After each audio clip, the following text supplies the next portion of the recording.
Hello and welcome to a Spectator TV special. I'm Kate Andrews, the Spectator's economics editor, and I'm joined today by Nobel Prize-winning economist Joseph Stiglitz.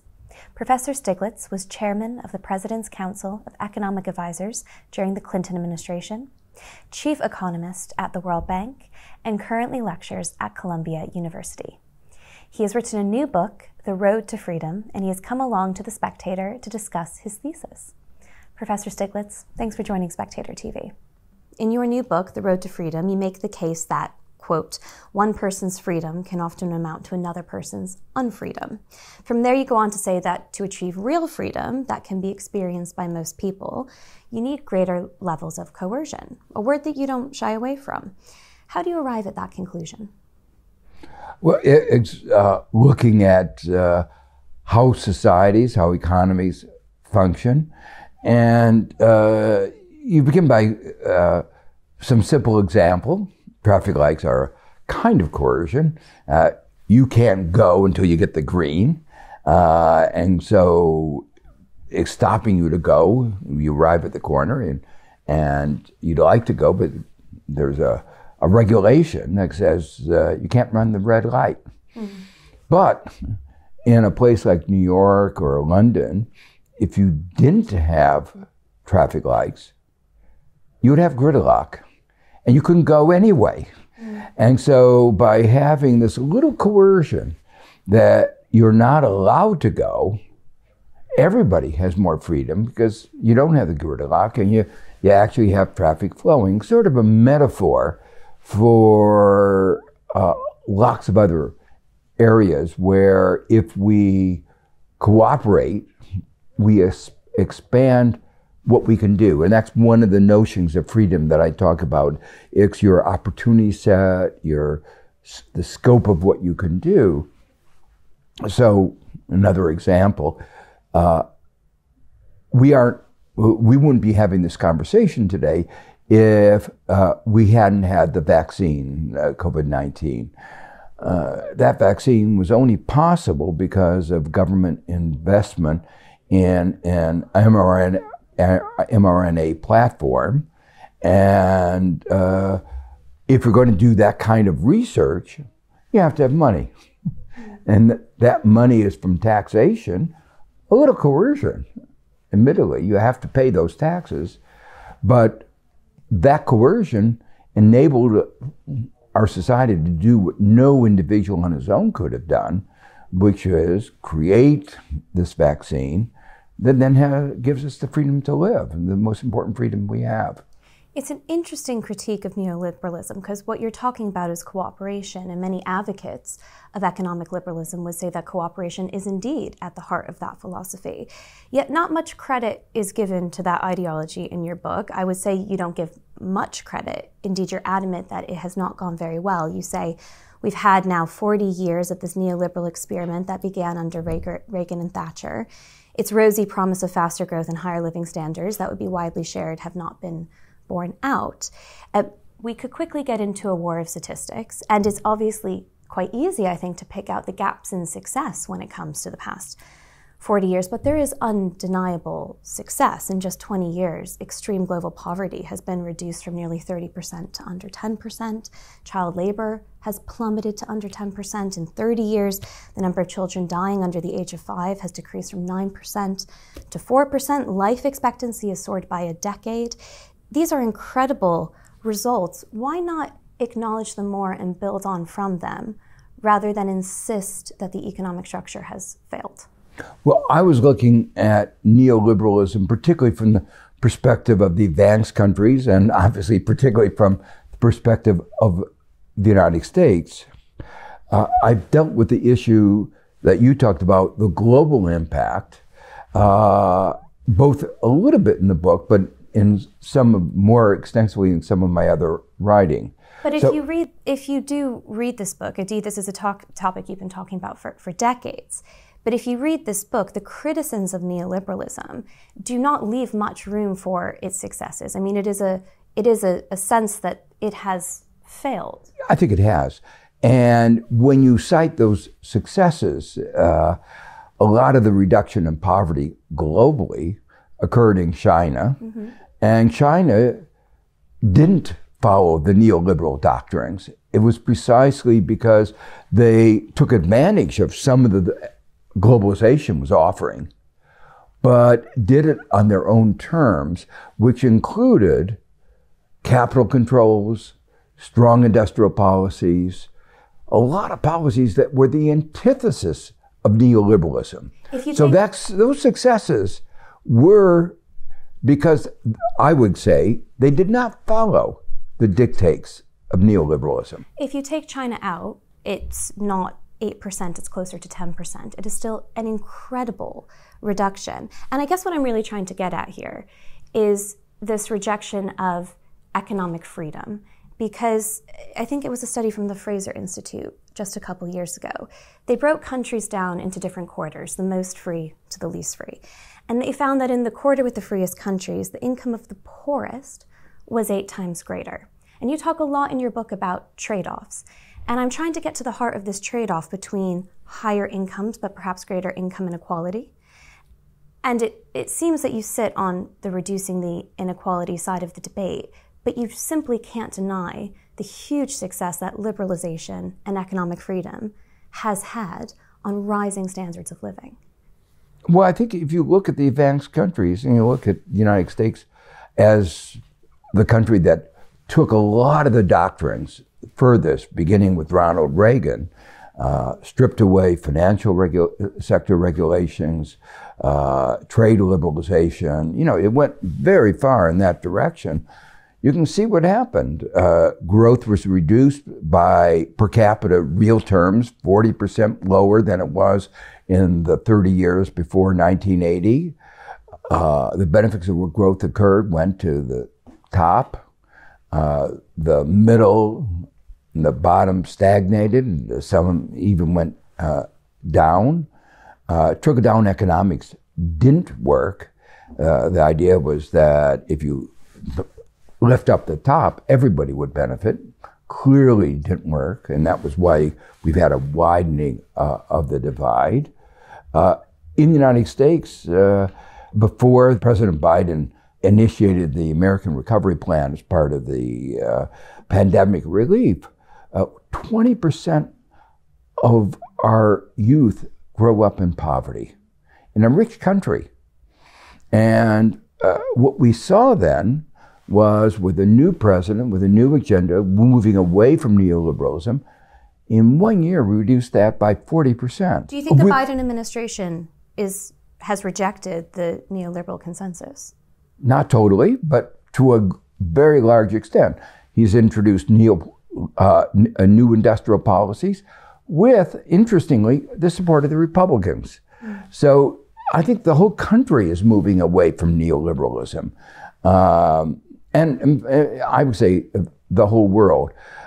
We've, in the aftermath of the 2008 Great Recession, the global financial crisis, everybody has come to realize that you need more banking and financial sector regulation. There's still a debate about how much more, but clearly more than the deregulation that began under Reagan and continued under Bill Clinton. I'm interested in your definition of neoliberalism, and also the phrase you use there, trickle-down economics, one that many people on the right will say nobody really advocates. Something else in your book, you say that many on the right would claim that taxation, even with representation, is tyranny. Who seriously says that? Who on the right that is serious about getting into power, that is a serious economic thinker, really says that? Well, you have to remember, maybe the United States is a little bit more extreme than you have in the UK, but the extremists in the right, in the House of Representatives, in the Republican Party, call themselves the Freedom Caucus. Mm-hmm. And they've been advocating a reduction of taxes. But that's not the same as taxation with representation is tyranny. That's not the same. We can obviously have a debate about the extremities of taxation and where it sits, but who is seriously saying these things? They're really, I have a whole set of quotations in the preface of my book of Republicans running for office, like the president, saying that they want to restore, quote, freedom to America. Mm-hmm. And part of what they are saying is freedom is lowering taxes. Right, lowering taxes. Lowering the tax rate. I'm not saying that anybody said that all taxation is tyranny. It is how it reads. The reason I bring it up, and I read through the quotes in your book, which by the way we'll be plugging, and you have a range of pretty right-wing views starting out the book, talking about tax, talking about freedom, and a lot of this book is about trying to reclaim that word. I think that the left needs to take freedom back. But let me put this slightly differently. When I was reading your book, I felt like the right was encompassing practically every philosophy that might be skeptical of an ever-growing state, as if anarchists and one nation Tories here in the UK might be in the same group together. They're lumped together, the classical liberals, the neoliberals, the social conservatives, the liberal conservatives, even the centrists. And the libertarians. In your books, and the libertarians, absolutely. In your book, and the Libertarian Party got 1% of the vote in the last general election, and yet they're being lumped in with, that sort of classically liberal argument, the neoliberal argument. Is this not creating a bit of a boogeyman where actually there's a lot more debate and perhaps agreement amongst those who would say reject populism on the left and right these days than the right and the left as they've been defined for the past few decades? When you write a book, you want to achieve some clarity, and that of necessity entails some simplification, and I try to highlight, maybe too much in footnotes and less in text, some of the complexity of these, and the fact that there are divisions among what I call the right on these issues. But I think the broad landscape that I try to paint, that neoliberalism, neo-new liberalism freeing, was about deregulating, about lowering taxes. Among the right as among the left, exactly where you come out on that agenda will differ depending on one's values and one's view of how the economy works. They might differ radically. So you have a nice little spread here in the center of the book where you break down perceived market failures, neoliberal policy stance, and what you would consider to be a better progressive capitalism stance. And if we look at this, you look at externalities, and the neoliberal policy stance is no intervention in the market. I immediately think here in the UK, it's a conservative party that is bringing in a generational smoking ban. It's economic liberals in the UK that argue for a carbon tax. There is so much division and debate on the right. Do you worry that simplifying it this much actually takes away from the critiques of neoliberalism? Because I think there are a lot of conservatives, neoliberals, libertarians that would take up some of the issues that you take up in this book, especially on environmentalism, for example, an area where practically everybody now thinks that's something that has to be acted on. Well, again, you have to understand, I'm writing partly as an American, and I relate. And unfortunately, there isn't that consensus in the United States. The Republican Party is basically climate skeptic. They have resisted doing very much about climate change. And so, it really points to the failure of the Republican Party in the United States.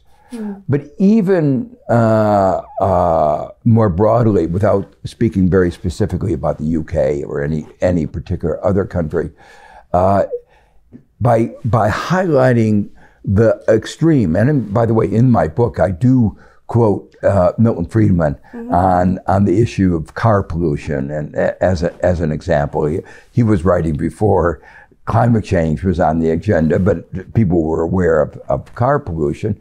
And he recognized the need for regulation. It's really the extent to which you need regulation that the debate is about, I mean, clearly. And we've had this debate. The Republicans very strongly in the United States have been for deregulation, not stripping away the regulations we have already on pollution, stripping away the regulations that we have on banks. The agenda is moving of the right in the United States, and I think in other countries as well, is moving towards the limited regulatory sphere, as opposed to recognizing we haven't done enough about climate change. And we haven't done enough even about banking regulation, as we saw in the collapse of Silicon Valley Bank. I want to move on to some of the prescriptions in your book when we talk about progressive capitalism. You say the answer is something along the lines of a rejuvenated European social democracy or a new American progressive capitalism, a 21st century version of social democracy or of the Scandinavian welfare state. It was interesting to me how much credit you give to the Scandinavian countries in your book. They seem to be the closest to the kind of economic model that you might promote. What is it that you admire about them? What I admire is how they have gone to trying to create a more inclusive society, investments in children, investments in preschool education, social protection. I've talked to people engaged in politics in Scandinavia, and what they say is, look, we're a small economy. We have to be open. Being open means we're going to have shocks. If we're going to get political acceptability of that, we have to provide social protection. And so they were much more aware of the need to have active labor market policies and social protection to make it politically acceptable and to get efficient use of the labor force so that they don't remain underemployed. And we in the United States didn't do that. As we advanced in globalization, as technological change hit our manufacturing sector, we had massive deindustrialization, and what has happened in places in the Midwest and South is really tragic. You see these, what Angus Deaton and Ann Case describe as deaths of despair. The reason I ask, though, and you talk about how some of those areas and what they've experienced has brought on populism, and I really want to come to that. It's a very interesting point in your book. But the reason I ask about the Scandinavian countries is because on so many metrics, countries like Sweden and Denmark are very good examples of neoliberal economics at work. Dare I say, better examples than the United States. They don't have a formal minimum wage. Sweden is world-renowned for its education, as you say. They do invest in it, but through a voucher system, through school choice. There's no inheritance tax in Sweden. And these are countries that do tax and redistribute. And again, to your points about inequality, I can see why you would admire them. But it strikes me that they're taking the fruits of neoliberalism and they're redistributing them. They're not rejecting neoliberalism. It is more of a free-for-all market in Scandinavia in many respects than it is in the US. I think that's probably not a complete characterization. I do agree with you. When I was writing the book, I was sensitive to all the things that you were saying, that they haven't fully adopted the policies that I would have advocated. And I've been engaged in... But it's more dramatic than that. The Index of Economic Freedom, which decides to categorize whether or not a country is free on the economy based on pretty neoliberal values, light touch regulation, lack of state interference. Denmark is 7th most free. Sweden is 9th most free. Norway is 10th most free. The United States is 25th. These are neoliberal countries that are just using the fruits differently than perhaps they are in the US. I think that's not really the way I would characterize it. And let me give you an example. Norway has a very active industrial policy. And part of the doctrines of neoliberalism is government shouldn't be directing the economy. The government, in fact, effectively owns the most important industry, Statoil, or Equinor as it is called today.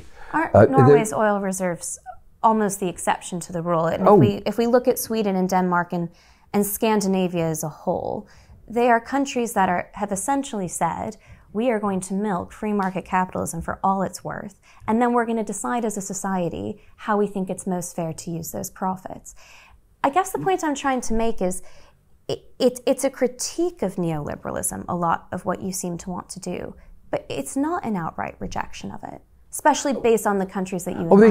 They still have strong regulations about pollution. They use, Sweden has a very high carbon tax.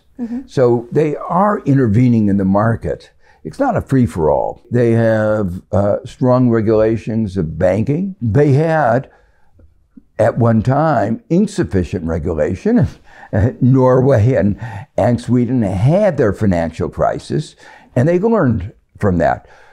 In the case of Norway and Sweden, when they had that financial crisis, they took a very different course than the United States did. They basically nationalized the banks and then reprivatized them. So rather than doing what the United States did, they took a very strong government action to take control of an important part of their economy, and they weren't afraid to do it. So why are you so convinced that more state intervention will lead to a Scandinavian utopia rather than a Chinese-style dictatorship? You are not a fan of the soon-to-be Republican nominee for president. This is somebody who rejected the election results in 2020. This is somebody who called on his supporters to go to the Capitol to try to stop the vote count. This is somebody who, were he to be back in power, we simply don't know what he'd do, but we know there's very little respect for those core democratic institutions. Why do you want to grow the state and potentially hand that big state over to somebody like Donald Trump? Why do you think a bigger state inevitably means something like Sweden rather than something like China? It's not inevitable. And I worry about everything you said. Anybody who's been through a Trump administration worries about what you exactly said. It could go the other way. But on the other hand, if we don't do enough for our ordinary citizens, there is going to be a backlash. We have elections, and elections, we know where they may go. So, to me, there is no alternative but to work for a more inclusive society, and we won't achieve that inclusive society without more government action. But I spent some time in the book, not as much maybe as I should have, talking about how we deal with the dangers that you present. Money in politics, transparency, trying to build institutions, the checks and balances within government and within our society. All human institutions are fallible, and we have to recognize that. I'm not Pollyanna-ish. I recognize the dangers, but I recognize even more the dangers of not doing enough. Multiple times in the book, you suggest that the opposite of communism is Reagan-Thatcherism, that they are equal and opposite extremes. You say communism went too far in one direction, Reagan-Thatcherism went too far in the other, and then you go on to say that Bill Clinton's third wave neoliberalism wasn't a correction enough back in the other direction. Do you really think that communism and Reagan-Thatcherism are equal and opposite extremes? Is that a fair comparison? I never said they were equal and opposite, but they were at the end of the spectrums that we've experienced. You think those are the two extremes, communism Well, I think we could go further. You know, I don't know where Milei is going to go in Argentina. He may go further than Reagan and Thatcher. Do you think that Mileiism, Thatcherism presents an equal threat compared to communism?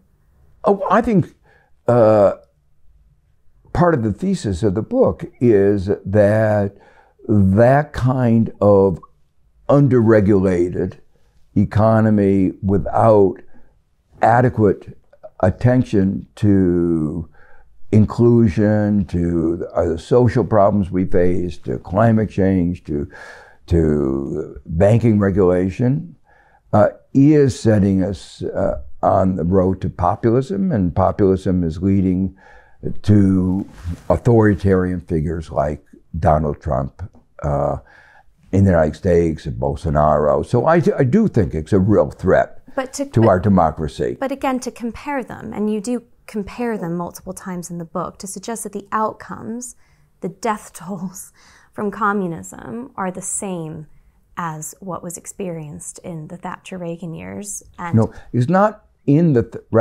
Thatcher-Reagan years that they were setting us on a road that we have now been going down, and that road has led to the extraordinarily negative results that I've talked about, this growth of populism, and it has led to Trump. But people will question comparing that to the 100 million people who died as a direct result of communist policy action and horror. Well, we haven't seen yet, fortunately, where this could go. Or have we seen the huge rise in living standards, the huge rise in prosperity? We know where fascism led last time. Sure. And is Thatcherism fascism? I think we're on that road. Yes, I do. But we aren't there for it. And the book is written because I wanted people to be aware of the road that we were on. And the title of the book is The Road to Freedom. And I think the road that is most likely to lead to the most freedom of most people is one that is a progressive kind of capitalism that is focused on more inclusion, more diversity of institutions than just focusing on for-profit companies, but including cooperatives, NGOs, institutions like Is it possible, though, that the reason that the pathways that Reaganism, Thatcherism, then Clintonism, Blairism, and that those consensus that I would argue are being challenged now by more populist rhetoric, is it possible the reason they didn't lead to fascism is because they have nothing to do with fascism, the fact that they are the antithesis of fascism? The reason you saw the surge worldwide in living standards, and certainly in the West, but all across the world, the reason you saw over 1 billion people rise out of poverty is because those philosophies have nothing to do with each other. The fact is that in the advanced countries, neoliberalism failed. Growth slowed, and what growth occurred went to the top. And that has provided the fertile field for populism and Trumpism, given rise to Trumpism. Well, so that's in the advanced countries. Now, what we said was in China, China didn't take on neoliberalism. It was the major source of the reduction globally in poverty. If you went to Africa, where the Washington Consensus policy were enacted and pushed through structural adjustment programs by the IMF and the World Bank in the period in which neoliberalism triumphed, in what was called the Washington Consensus policies, they experienced a quarter century of stagnation. And they experienced a period of deindustrialization, the opposite of modernization. Those policies failed utterly. Well, a lot of that had to do with the corrupt governments in charge. But can I read a passage from the book as well on this point? Communism succeeded in generating greater security and more equality in material goods, but failed on other counts, including low economic growth, an absence of freedom in all dimensions, a concentration of power, and a greater inequality in standards of living than communist rulers would admit. Neoliberalism, a dominant economic system in the West over the past 40 years, is increasingly viewed as an economic failure because it brought slower growth and more inequality than in earlier decades. But I have also suggested that its failures run deeper. The list of positives there is longer for communism than it is for neoliberalism.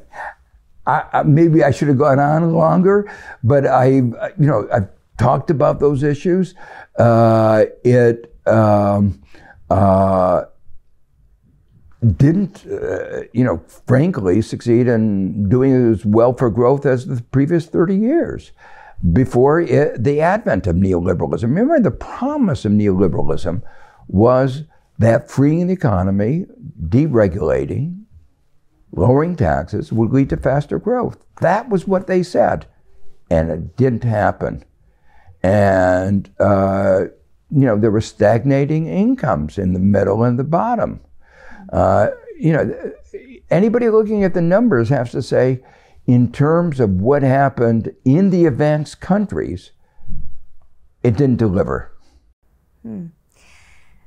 I wonder if people looking at the numbers comparing, say, communist China to the United States or the UK, but those are different countries in different situations. But you're the one comparing them. You're the one directly comparing them as opposite ends of the spectrum. And I said that communism, in the end, was a failure.